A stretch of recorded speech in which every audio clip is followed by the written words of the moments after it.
Je Et, résume. Aujourd'hui, on a 100, enfin dans ton étude, 183 députés Nouveau Front Populaire qui pourraient être élus.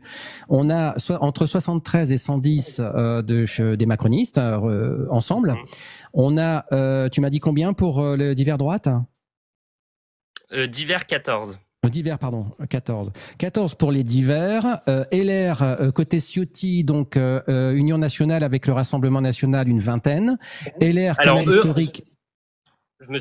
alors je crois qu'on s'est mal compris parce que eux, en fait, je les compte au sein des 202 RN, mais Donc j'avais c'est fait 202, dont les 20 de Ciotti. oui.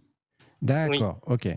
Oui, parce qu'ils Et vont se donc, présenter sous une étiquette commune, en fait. Donc, d'accord, donc 202 RN LR, qui comprendraient donc une vingtaine de députés qui viennent de chez LR avec Ciotti, et les LR Canal historique, pardon, 28. Bon, très clairement, si on arrive à des résultats, alors déjà, moi je vais vous le dire comme je le pense, vous le savez, je suis un homme de droite, quand je vois 183 nouveaux fronts populaires, ça me fait un petit peu grincer des dents. Donc il n'y a pas de majorité absolue.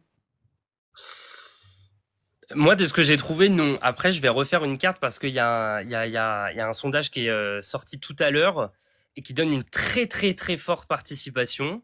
Donc, ça veut dire très forte participation. Ça veut dire beaucoup de triangulaires. Et dans le cadre de triangulaire, je pense, et je ne suis pas le seul à le penser, c'est le Rassemblement national qui sortira vainqueur dans un grand nombre de triangulaires.